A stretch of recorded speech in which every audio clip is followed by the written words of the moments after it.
سمجھ لیں، یاد رکھیں، اس بات کو پرکھیں، اللہ والوں کی صحبت تو انسان کو کمال کر دیتی ہے، وہ تو نواز دیتی ہے، وہ تو نور۔ ایک بات اور ہے، کچھ لوگ کہتے ہیں کتنی فرما برداری کرنی چاہیے پیر کی؟ میں نے کہا وہ روحانی طبیب ہوتا ہے، ایک ڈاکٹر سے دوائی لے کے بندہ ایک ڈاکٹر سے دوائی لے تو پھر ساتھ اگلی دکان پہ بھی چلے جانا چاہیے، کیوں جی؟ کی پتہ کتھوں رام آ جائے، ایک سے دوائی لی پھر ساتھ ہی اگلی دکان پہ، پھر اس سے اللہ جانے کہیں سے شفا مل جائے، کدھر سے شفا مل جائے۔ اور بھئی ایسے نہیں ہوتا، دوائی تو ایک حکیم سے کھائے گا، ایک ڈاکٹر کی کھائے گا، جو پرہیز بتائے گا وہ پرہیز، اگر طبیعت ٹھیک نہیں ہوگی تو دوبارہ جائے گا، وہ کہے گا میں نے تیری دوائی بھی بدل دیا، تیری پرہیز بھی بدل دی، اور ایک وقت آئے گا کہ انشاءاللہ شفا۔ حضرت علی بن ہیتی حضور غوث اعظم کے خلیفہ تھے، ان کے مرید تھے علی بن جوسکی نام تھا۔ حضرت غوث اعظم رضی اللہ تعالیٰ عنہ اپنے خلیفے سے ملنے آئے تو آگے سے ان کے بھی اپنے مرید کو کہا کہ چل پیر صاحب کے قدم دبا۔ وہ غوث اعظم کے قدموں میں بیٹھنے کی بجائے اپنے پیر کے قدموں میں بیٹھ گئے، دبانے لگے، ڈانٹا کرنے لگے تیرا دماغ ٹھیک ہے، چل حضور غوث اعظم کے قدم دبا۔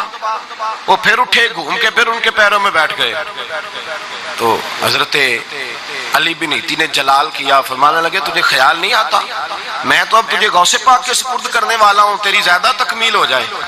جب یہ بات کہی تو حضرت علی بن جوسکی رو پڑے، چیخے مار کے روئے، وہ روئے تو غوث پاک بھی روئے، اور فرمانے لگے علی بن ہیتی اسے مجھے نہ دے، یہ جس پستان سے دودھ پینے کا عادی ہو گیا اب اسے کسی اور جگہ مزہ نہیں آئے گا، اسے یہیں رہنے دے، یہیں رہنے دے۔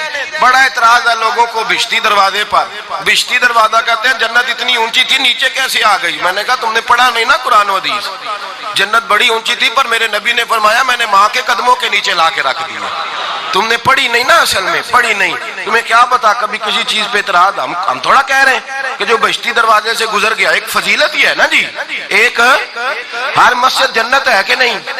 بولیں، حضور نے فرمایا جنت کی کیاریوں کے پاس سے گزرو تو کچھ کھا لیا کرو، جب ہر مسجد جنت ہے تو بابا فرید کی مسجد جنت کیوں نہیں ہو سکتی؟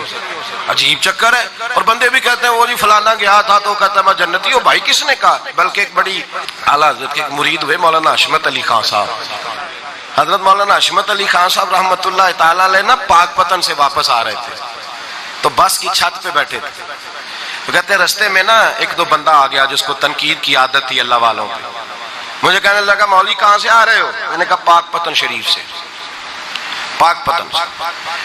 کہنے لگے میرے کپڑے سونگنے لگا، کہنے لگا بہشتی دروازہ گزرے ہو؟ میں نے کہا گزرا ہوں۔ تو کہنے لگے پھر جنت کی خوشبو نہیں آ رہی؟ نبی پاک نے تو فرمایا تھا کہ 500 سال جنتی دور ہوگا تو اس کی خوشبو آئے گی، تم سے نہیں آ رہی؟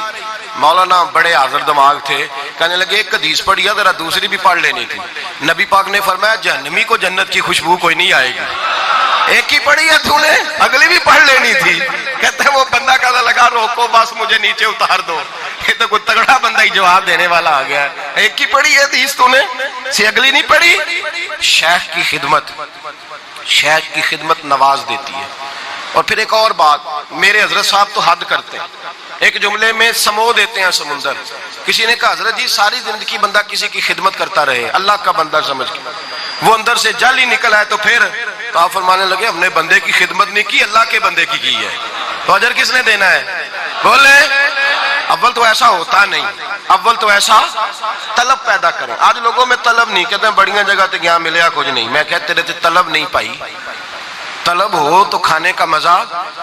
اعلیٰ حضرت فاضل بریلوی کا پیر خانہ مارہرہ شریف، وہاں کے ایک بزرگ تھے آل محمد ان کا نام تھا، ان کے پاس ایک بندہ آ گیا پڑھا لکھا بڑا سیانہ، کہنے لگا بابا میں نے بڑی خانقاہیں بڑے آستانے دیکھے پیر کوئی نہیں ملا۔ آپ مسکرائے، آپ فرمانے لگے تیری نیت ہی نہیں تھی پیر پکڑنے کی، ارادہ ہی کوئی نہیں تیرا پروگرام نہیں تھا، ورنہ تو بڑے بڑے کامل لوگ ہیں، تیرے اندر طلب ہی نہیں، اندر کچھ ہے خالی ہوگی تو کوئی معرفت کا نور آئے گا، تو خود بھرا ہوا ہے۔ کہنے لگا جی بڑی طلب ہے، آپ فرمانے لگے تجھے کہا ہے نا کوئی نہیں؟ کہنے لگا حضور ہے، آپ فرمانے لگے چلو رات سو جاؤ خانقاہ پہ سویرے بات کرے گا۔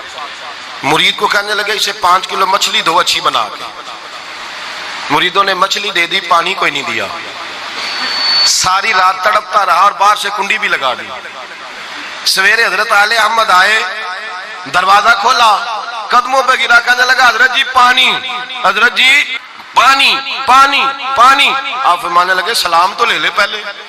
کہنے لگا نہیں حضور پانی پانی۔ آپ فرمانے لگے بتا مچھلی کہے گا حضور پہلے پانی پہلے پانی۔ حضرت نے ایک جملہ کہا، رب کے بندوں کی ایک بات کمال کر دیتی ہے، فرمایا پتہ چلا طلب کیا ہوتی ہے؟ پتہ چلا طلب کیا ہوتی ہے؟ کہنے لگا سونے لگ پتہ گیا ہے کیا ہوتی ہے، لگ پتہ گیا ہے۔ آپ نے پانی بھی پلایا، مرید بھی کیا، اور جب سینے سے لگایا تو فرمایا جا تو نے طلب پیدا کی تھی، میں نے رب کے فضل سے تجھے فیض دیا ہے۔ کہتے وہاں بیٹھے بیٹھے کالے رنگ کا تھا، اللہ نے گورا رنگ بنا دیا، نورانیت چھلکنے لگی وہاں بیٹھے بیٹھے ہی کمال ہو۔ تو یاد رکھیں حضرت بابا فرید الدین رحمت اللہ علیہ خواجہ قطب الدین صاحب کے مرید تھے۔ میں نے کل جمعے میں کہا تھا خواجہ صاحب کی آنکھیں بڑی پیاری، آپ کنویں پہ پانی لینے جاتے تھے، ایک عورت عاشق ہو گئی، آپ نے فرمایا میرا پیچھا چھوڑ دے، میرے پیر نے کہا ہے میری عزت کا خیال رکھنا۔ کہنے لگی تیری آنکھ بڑی پیاری ہے سیدھی، مجھے سونے نہیں دیتی۔ خواجہ صاحب نے چھری لے کے آنکھ ہی نکال دی، فرمایا اس کے رستے میں کسی شے کو رکاوٹ نہیں بننے دے سکتا، آنکھ رکاوٹ ہے تو ہو گئی۔ کہتے رات کو پیر دبا رہا تھا تو خواجہ قطب صاحب نے کہا یہ کیا کیا ہے؟ عرض کی حضور رکاوٹ بن رہی تھی۔ کہتے ہیں خواجہ صاحب نے دعا مانگی، پھر اپنا تھوک زبان سے لگا کے لگایا اور کہنے لگے اے اللہ اس مصطفیٰ کے صدقے جو علی کو لواب لگائیں تو تو شفا دیتا ہے، میرے فرید کو بھی شفا دے دے۔ کہتے ہیں دعا کی تو حضرت بابا صاحب کہتے ہیں میری آنکھ پہلے سے بھی زیادہ روشن ہو گئی۔ بابا فرید صاحب کو نہ بھیجا خواجہ قطب الدین صاحب نے، کہا جاؤ جاؤ۔ اور ایک بات اور بھی یاد، بابا فرید صاحب کا نام سنا ہے آپ نے جی؟ اس دور میں کسی ایسے مولوی کا بھی نام سنا ہے جس نے بابا صاحب کے دور میں ہو پیری مریدی کو نام مانتا اور بڑی تبلیغ کی ہو؟ سنا ہے کبھی؟ کدھر گئے وہ جو کہتے ہیں ہم شروع سے ہیں؟ داتا صاحب کے زمانے میں کوئی بندہ اور سنا جو لاہور آیا ہو؟ سارا کچھ کیا ان لوگوں نے، آج لوگ اپنے کھاتے میں ڈالنے میں تو لائے، اور 1000 سال ہو گیا داتا صاحب کو، کہتے ہیں پیری مریدی کل شروع ہوئی ہے۔ او خدا کے بندو، تمہارے تو بڑے بھی پیدا نہیں ہوئے تھے جب سے یہ سلسلہ چل رہا ہے، تم کہتے ہو کل شروع ہوئی ہے، سوچ کے تو بات کرنی چاہیے، عام دام برسر مطلب۔ بابا صاحب کو خواجہ قطب الدین صاحب نے بھیجا، کہنے لگے میرے لیے نا مجھے طبیعت نہیں ٹھیک، تو یہ ایک پڑیا بنا کے لا پنساری سے دوائی، اس زمان جیسے آج میڈیکل سٹور ہوتے ہیں۔ کہتے میں پنساری کے پاس نسخہ لے کے گیا تو پنساری دوائیاں نکالتے نکالتے نا شور ہونے لگا، بزرگ آ گئے بزرگ آ گئے بزرگ آ گئے۔ لوگ اٹھ کے سارے دوڑ گئے تو میں نے پنساری بھاگنے لگا تو میں نے کہا تو کدھر جا رہا ہے؟ کہنے لگا ایک بزرگ آئے ہیں اور ان کا خیال ہے جو میری زیارت کرے گا اللہ تبارک و تعالیٰ اسے جنت عطا کرے گا، اللہ اسے جنت دے گا، تو یہ ان کا دعویٰ ہے۔ تو ساری دنیا زیارت کر رہی ہے، چلو اللہ کا بندہ ہے تو بھی آجا کر لے۔ بابا صاحب کہنے لگے نہیں تم کرو، میں نے نہیں کرنی۔ آپ کہتے ہیں میں دکان میں چھپ گیا، سمجھ آ رہی ہے بات کی؟ میں دکان میں وہ زیارت لوگ چلے گئے تو واپس آیا، پنساری دوائی دی، کہتے ہیں میں دوائی لے کے خواجہ قطب صاحب کے پاس آیا تو کہنے لگے فرید الدین دیر کیوں لگا دی؟ میں نے کہا حضور ایک بابا آ گیا تھا جس کا اعلان ہے جو مجھے دیکھے گا جنتی ہے، مجھے دیکھے گا جنتی ہے، تو سارے لوگ دیکھنے لگے تھے، راش ہو گیا۔ تو خواجہ قطب صاحب عام روٹین میں بات پوچھی، کہنے لگے پھر تو نے بھی زیارت کر لی ہوگی، جنتی ہو گیا ہوگا۔ تو بابا صاحب رو پڑے، کہنے لگے میں نے نہیں زیارت کی۔ کہا آپ نے کیوں نہیں کی؟